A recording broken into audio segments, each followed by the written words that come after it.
Hello, everyone. This is Steve from A Better Life. This podcast is brought to you by our sponsors, Premium Botanical.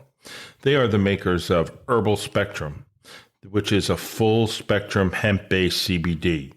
They make salves, liquids, and they have a great mixed berry gummy. You can check them out at www.mypbcbd.com. Now our podcast.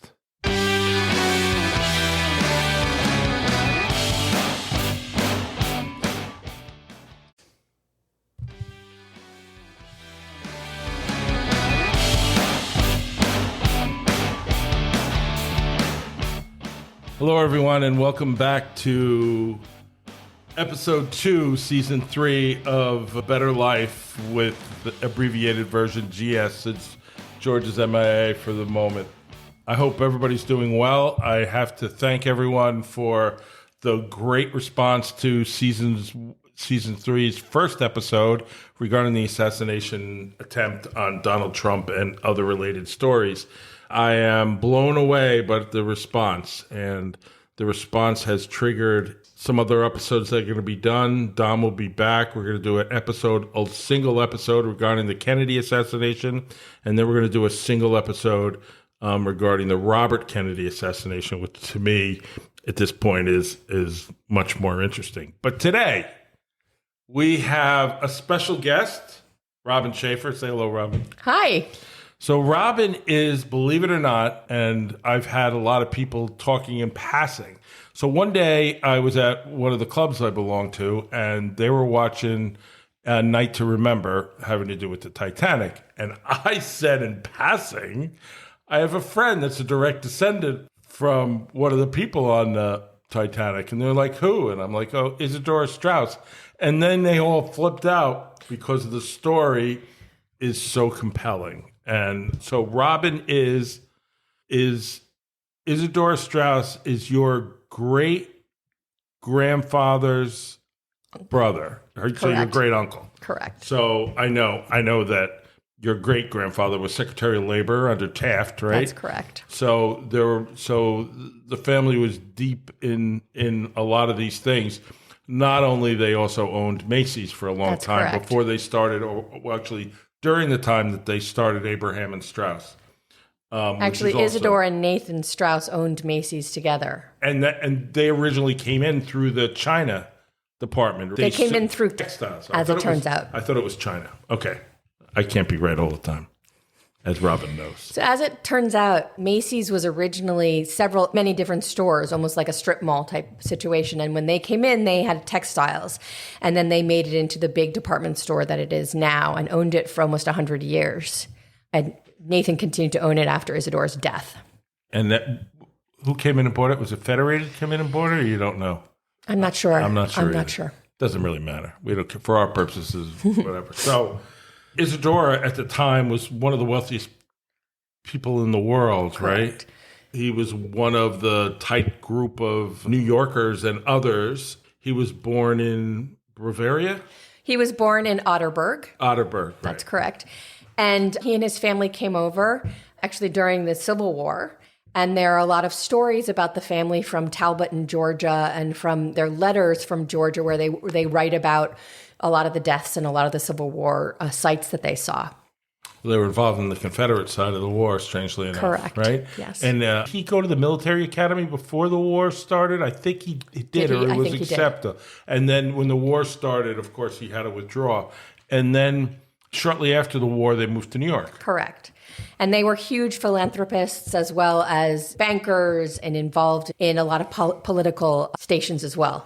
Like I said, Secretary of Labor for Correct. Taft, your direct grandfather was. Correct. Or your great-grandfather. Great-grandfather. So that's a little bit of the background. I don't know how it became that they came onto the Titanic. So as it turns out, they were supposed to not be on the Titanic. They were actually supposed to, Isidore and Ida, his wife of many years, were vacationing in London. And they were supposed to be on a different ship, but they decided that ship had an issue with, I'm not really quite sure what. And so they decided to take the Titanic, and it was an impromptu thing. Yeah, not a good decision. Not a good decision. In hindsight. No. Right.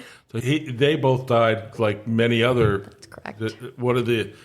one of the great conspiracy theories has to do with the Federal Reserve Bank. I don't know if you're familiar with that one at all, but we'll get to that and whatever. So there's a lot of tales about them and how they stuck with each other, and she could have gotten a life raft and he a lifeboat, even though there weren't enough. That's correct. It's possible he could have been saved as well. That's correct. But they wouldn't leave each other. So basically what happened was she gave her fur coat to her maid. Her maid got onto one of the life rafts, and she stood by Isidore and said, "We've been together for 40 years. I'm not leaving you now." And they died together on the bow of the ship. His body was recovered, as well as his wedding ring.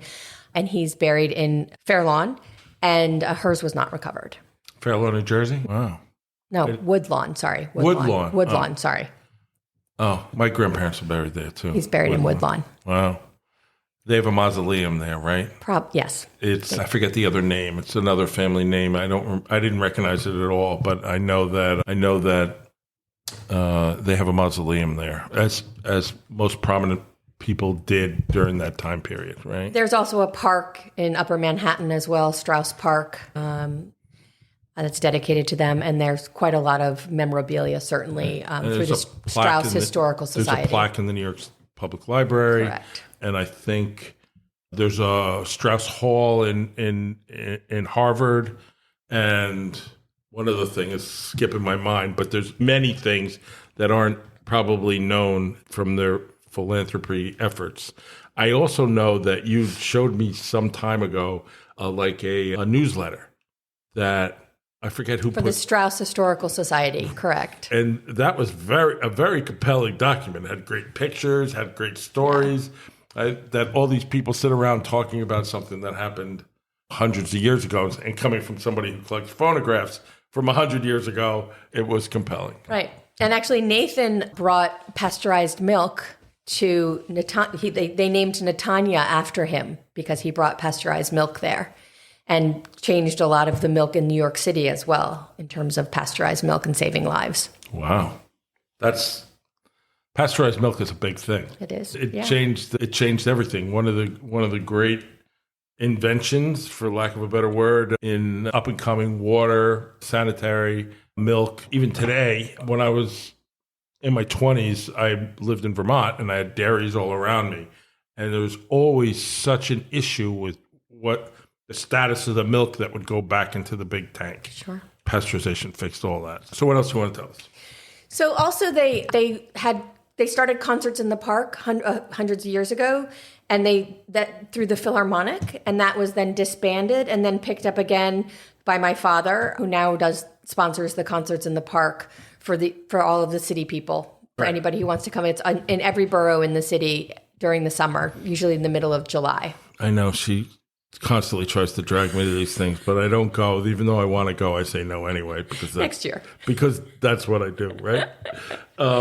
You'll find if you ask her, I say no more than yes to everything she asks me, unless she needs something. Then I go, but beyond that, I say no. I know that your dad is also the chairman emeritus of the New York Philharmonic, so correct. He's deeply involved in what goes on in the Philharmonic and keeping on that family tradition from correct. Many years ago. When you think about the turn of the century and you think about the New York Philharmonic, you think of things like Carnegie Hall. When it was built, people said that it was so far away no one would go.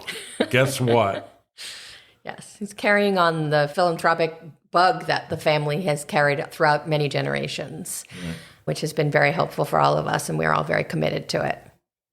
So tell me something you're doing philanthropic. So I help out. I go to the White Plains Hospital. I'm very involved there. I've been sponsoring a family from Mexico. Oh, I remember you told me about that. And it's just when you're very fortunate, it's so important to give back in so many ways. I gave a whole bunch of furniture to a person who was moving into her first apartment today. She came and picked up a whole bunch of furniture. All that crap you had in your basement. All that stuff I had in my garage. Garage. It's just so important. But you have to understand, her crap in her basement is better than the stuff I have in my living room. So tell me more. What else do you want to say about Isidore and that time period? Or the Strausses were very involved in politics. I think that Grover Cleveland, they had a cabinet position on Grover Cleveland's cabinet. There's a letter from I guess my great-grandfather to that effect. One was an ambassador to Turkey, always involved in politics as well as, like I said, philanthropy. In fact, the townhouse on Upper East Side that was recently owned by Michael Cohen, Jeffrey Katzenberg, I don't know, one of those people, was the Strauss family house. It was 9 East 71st Street, which used to belong to Jeffrey Epstein. Strangely enough. I've seen pictures of it. It is a beautiful the Strauss townhouse. house was purchased, yes, by Jeffrey Epstein. No longer, however. It is now owned by Michael Daffy, former Goldman Sachs executive. Oh, another pauper out there in that homestead. Yeah, he paid $51 million for the townhouse. How much? $51 million. Yeah, it's right there. It's an exquisite part of the New York City. My boss used to say, who immigrated, Brian O'Dwyer, who immigrated from Ireland, his family, and he used to say, when my grandfather and my grandmother came here, they both lived on Fifth Avenue. One was the butler and the other one was the cook. He used to say that all the time for a reaction. And it was true. Absolutely. But that's how people got ahead in the world. And yet his uncle was the mayor and his father was city council president in New York. Typical American story, much like yours. Here they are and got out of Germany at a good time because anti-Semitism at the time was always on the rise in Germany. And one of the relatives, I'm going to have to remember who that was, but was the roommate of Otto Strauss. Was the roommate of Otto Frank, Anne Frank's father. Right. And Otto Frank wrote to him and tried to get his family out, and he couldn't. The Strauss could not do it and couldn't help him. And then Otto Frank came to the States by himself and remarried and had more children. Wow. Mm-hmm. That's pretty interesting. Mm-hmm. It's amazing.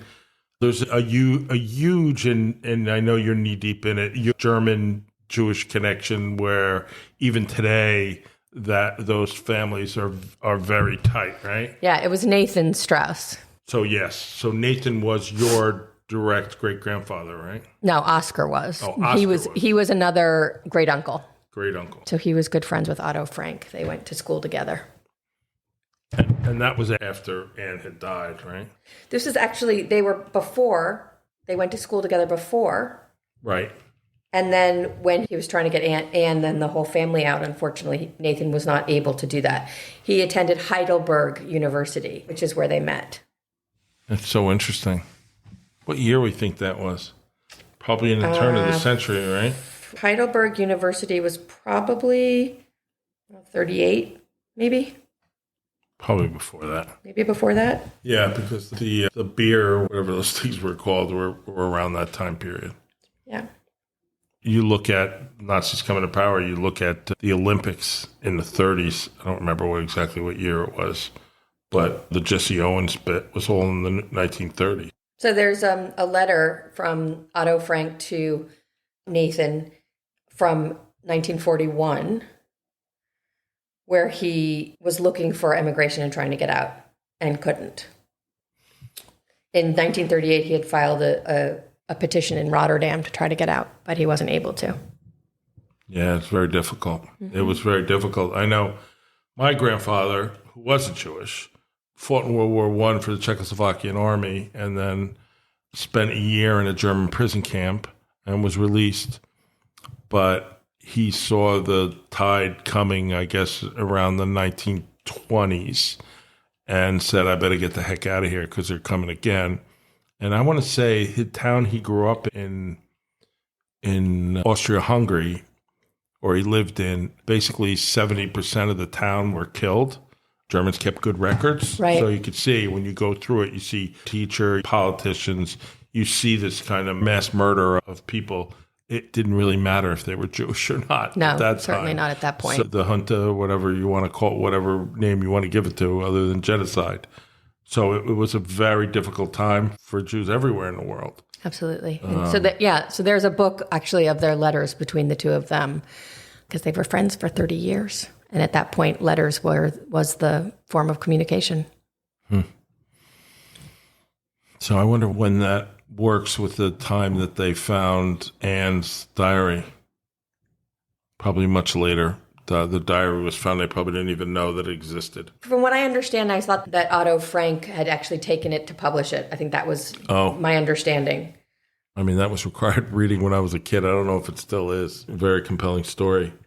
One of the conspiracy theories that are hanging out there is quite interesting, and that is, right, so the French did 1950, and the English versions are 1952, so that's much later, but it's a very, if anyone out there has never read it, it's certainly a compelling story of a poor little girl trying to keep herself hidden in an attic or a basement? In an attic. From the Germans who were going around hoarding up Jews and killing them, or at least sending them to concentration camps, then killing them, or doing some kind of medical research, so to speak, all kinds of things. There's a lot known about Anne Frank, really, other than her diary.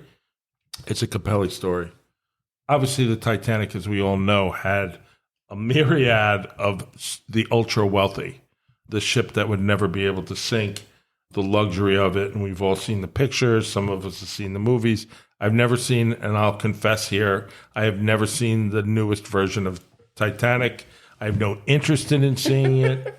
It basically, I think I flipped through the channels one day and saw the end, and I couldn't figure out why she wouldn't let him on the door, and he drowned. So it always bothered me to that aspect. But one of the theories about, I want to characterize it perfectly. One of the conspiracy theories about it was that at the time they were trying to create the Federal Reserve Bank, and that was very controversial.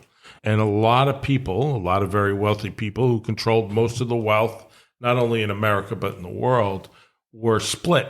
Some people wanted it, some people didn't want it.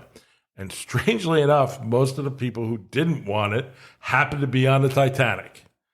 And that's always been of great controversy and question, that the people that were against it happened to be all murdered together. Notice my choice. Notice my choice. They were murdered by whatever happened. There were so many things that could have changed the course of events. Absolutely. They could have slowed the boat down. It was moving too fast. Yes, they could have been more careful when they saw the iceberg. They could have... But part of the iceberg, unfortunately, the part that they saw was above the ground. Right. And so much of it was below the ground that ripped into the hull of the ship, which prevented them from doing any things. But by the way, about Nathan Strauss, you were correct that they did start with the family china and glass business and they operated the glassware department at Macy's. And then became so profitable that they then became partners with R.H. Macy and, of course, Abraham and Strauss as well, which was part of the conglomerate. And then they took over both completely. So my first job, other than working at the trucking company, I worked my whole life when I was little. My first job was working Christmas at Abraham and Strauss in Paramus. And I worked there again after I worked at Bonwit Teller and Charles Jourdain in the city. I worked at some time in the high fashion shoe section of Abraham and Strauss for a long time, and they're really based in Brooklyn. That's really neat. So it's funny. They never liked me much. It's interesting that the reason that they brought pasteurization also to New York was because a lot of the wealthy families back then lived in big houses and had livestock, had cows. Right. And one of their cows died suddenly. And so Nathan decided to bring Louis Pasteur's style of pasteurizing milk and saved many lives by doing that. So there's many conspiracy theories, and the one I just told you was interesting. They also was that there was this fire that existed in a coal bunker that started in Ireland before they even got to London, where they sailed out of, or wherever they sailed out of, and that the fire was never out, and that contributed to what happened. Or contributed to what it sunk. One of the other theories is that these watertight doors that were going to save the ship would have saved the ship, except that the gash in the side was so large that it was able to fill up. But there is a theory that if the doors were actually all open, that the water level would have pushed the ship down, but not caused it to go up on end, break in half and sink. Yeah. So there is that. And then I brought up there's also a theory that I don't give much credence to, is that there was a sister ship called the Olympic, and they had switched them out because J.P. Morgan, of course, owned everything, and part of that was he wanted to collect the insurance on the ships, and so he deliberately sunk it, which is, I wouldn't put past J.P. Morgan, but I don't give much credence to that. I actually have more credence in being the conspiracy theorist that I am, that they try to kill everybody because they didn't want the Federal Reserve Bank, because that's that kind of deep state crap that goes on in the universe. And the Britannic also was a sister ship, the Britannic. Yeah, I'm familiar with that one. So it's the Olympic, the Britannic, and the Titanic. I guess they put more lifeboats on the other one so that after the beginning, right? Maybe. So what goes on today to remember them? So the Strauss Historical Society has events all the time. They have an event at Strauss Park every year. They did a trip down to Talbot in Georgia, where they still have the house that the family lived in. They're actually going to have a tea at the Strauss house on 71st Street in the next month or two. So the Strauss Historical Society has events. Recently, the Strauss Historical Society has been very philanthropic as well in terms of creating scholarships for students who apply for the Strauss Scholarship that are able to follow their studies because of the money donated by the Strauss family. That's fantastic. When I was growing up, I met Flora Strauss, who was Flora Stieglitz Strauss. And she had one of the most beautiful George O'Keeffes in her house because her father was Alfred Stieglitz. And that is? The photographer. Oh, that's right. And he was married to, or at least lovers with, George O'Keeffe for many years. And so that was a fun family story where I got to meet her, Flora Stieglitz Strauss. She lived in a house which is now an area called Old Oaks Country Club. She lived in a house there. And that was a fun story. Where is Old Oaks Country Club? It's in Purchase, New York. I'm not familiar with it. I'm just a poor boy from New Jersey. We don't know about these country clubs and things. You spoke about, somebody wrote, I want to know what these memories influence your behavior or whatever you do today, but you talked about your philanthropy and what you do. I know you're very committed. What, you think she looks like you? Yeah. So my favorite one of your relatives, and I'm not sure it's part of the Strauss family, is from Gilligan's Island. So Natalie Schafer, who played Lovey on Gilligan's Island, was my cousin as well. And I met her at a wedding for Roger Strauss, his second wife. She came to a wedding. I was probably 8 or 10 years old. For those of you who don't know, that's Mrs. Howell. Lovey is Mrs. Howell. And she was amazing. And from the time that I was 8 to probably about 18 or 19, I think she passed away when I was in college, we would meet once a year and have lunch. And she lived on Park Avenue in the first floor apartment. She had a Chihuahua. And we went to Serendipity for lunch. And I told her that I loved the Sundays there. And she said very sarcastically, "Oh, I didn't know they had Sundays here. They were open on Sundays." She was very funny and very dry. She talked about Barbara Stanwyck as being one of her closest friends from her time in Hollywood. She was a great lady. Okay. Natalie Schafer. She was great. I have a picture of her that she sent to me that said, "Dear Robin, love from Cousin Nat." She's great. I remember. I know. I saw the picture in your house when I was helping you fix your television. Yep. And I said, wait a minute. You have an autographed picture of Mrs. Howell on your closet? And probably our listeners, that's the thing they're going to find the most interesting, that you're related to Mrs. Howell. And knowing my listeners as I do. Yeah, she was a great lady. What do you impose upon your daughters to carry on that philanthropy interest? I know your youngest daughter, she's like a 40-year-old genius, and I know that I don't talk to her about anything because she always knows more than I do. So I try to keep my comments down to a minimum. Both of my children give back, absolutely. My 12-year-old at the moment has given her birthday money for the past couple of years to the ASPCA, to other organizations. She's also given it to Meals on Wheels and is very committed to giving back. New York Philharmonic in the park. It's free concerts in the park. There's one in every borough. They do it during 1 week in July. There's no rain date, so that if it rains, unfortunately, the concert's canceled. And it's sponsored by Oscar and Dee Dee Schafer.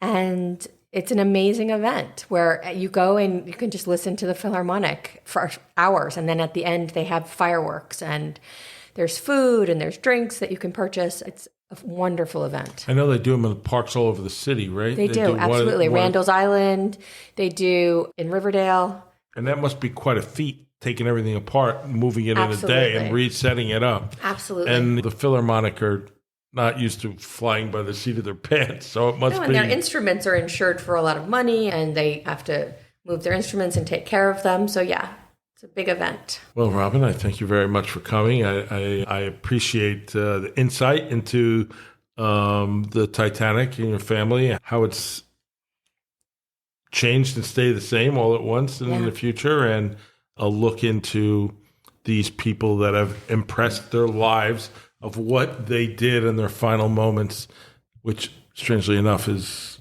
a little bit of from other people that I know that are German and Jewish. How they die is very important to them. Yeah, absolutely. I had a friend that her grandparents died together because one of them was going to die, so they made sure they died together. I'll leave it at that. And then her parents were planning to do the same thing. To me, it's a little creepy, but obviously you're on a boat and you know what's going down. I understand that point of view. To take your own life because someone else that you love is dying is a little... I think it's beautiful. Actually, they were together for such a long time, and, you know, they had a lot of children, and they had a wonderful life, and they made huge strides. There's a public school named after them at 96th Street in the city. There's just... At one point, I think that they chose love, which was really nice. Reminds me of the Morrissey song, right? That a light, what is it called? The light that never goes out or something like that, where he says, to die by your side is such a heavenly way to die. Sounds great. Yeah, so that's where we're going to leave it. Thank you, Steve. Thank you so much, Robin, for coming and speaking to us about your ancestors. If you have any other questions, please post them when you click on the link on the podcast. If you have it on your computer, you just click on it. You could send me any questions or anything. I'll gladly get them answered for you, or if there's anything else, or you see any topics you want us to talk about, we'd love to do. Thank you very much for listening. Enjoy the rest of your week. And next week, I think we're going to be in the Kennedy assassination. So hopefully you're all interested in that. And that's it for now, everybody. Have a good day.